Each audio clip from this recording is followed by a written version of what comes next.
السلام عليكم ورحمة الله وبركاته. اخواتي وحبايب قلب، عاملين ايه؟ يا رب تكونوا دايما بخير. عارف والله يا اخواتي ان انا مقصر معاكم وبقالي كتير ما بنزلش، لكن والله يا اخواتي كنت تعبان شوية وكده. تمام.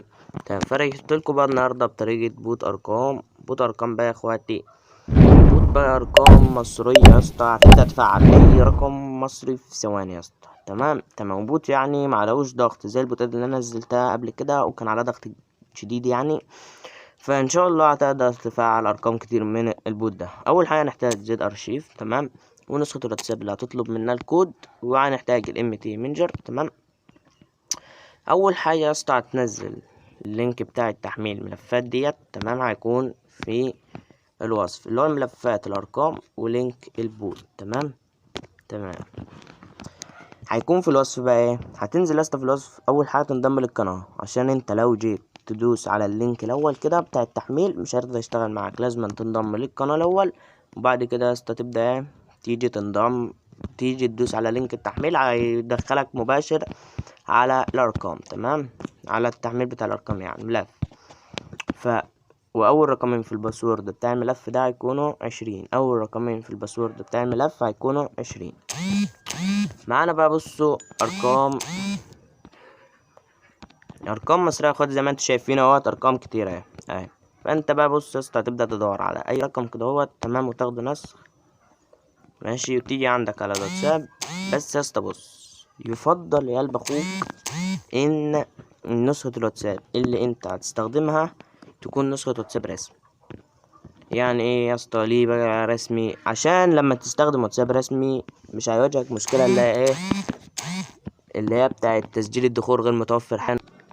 يعني الواتساب الرسمي هيكون احسن من اي واتساب تاني. وبعد كده تدوس استلام رسالة نصية SMS. تمام. هيقول لك هنا هو جار ارسال الكود. تمام. وانت برضه يا اسطى لازم ايه، الموضوع يا اسطى سهل ماشي، بس انت قلب اخوك ما انتش عايز تتعب، انت قلب اخوك اتعب بس شويه. عندك اهوت، ادي الكود وصل. تمام. فانت يا اسطى تيجي تبص، ثواني بس، تيجي تبص عندك هنا على اخر رقمين اللي هما 1 8. تمام. بعد ما تجيب لينك البوت وتبدأ تنضم ليه، تمام، هتبدأ بقى الباقوكة ايه، تدخل على الجروب بتاع الاكواد، تمام، وتبدأ بقى تدور على ايه، الرقم اللي هو مثلا اخره 1 8، كان اخره 1 8. تمام اهو تقلب اخوك زي ما انت شايف كده اهو، ادي الرقم وصل معانا اهو. ثواني عشان مش ده اهوت يا اسطى.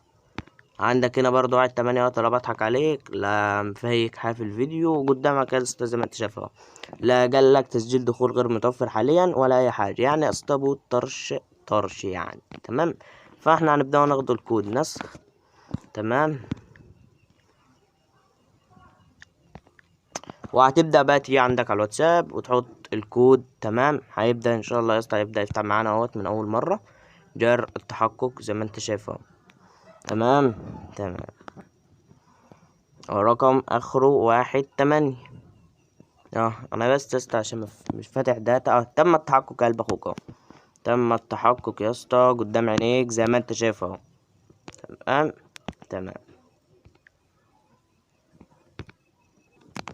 هتبدأ بقى تفتح رقمك يا اسطى عادي، بس بص بقى هقول لك بقى انا على حاجة يا اسطى عشان الرقم ما يروحش منك، بمعنى عشان محدش مثلا انا يعرف يسحبه منك او حد ياخده منك وكده. تمام. بص يا اسطى، ثواني بس اما الرقم يفتح معانا عشان ايه اوريكم.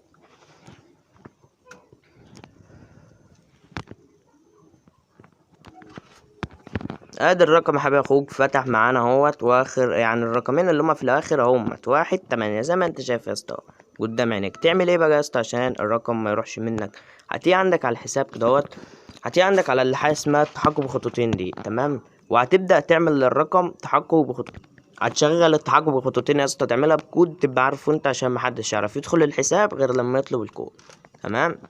وتيجي برضو عندك هنا على البريد وتضيف البريد الالكتروني بتاعك عشان ايه محدش برضو ايه يعرف يسحبك. وبس كده يا اخواتي، ده بيكون نهاية شرح النهارده، واخر رقمين في الباسورد هيكونوا 30.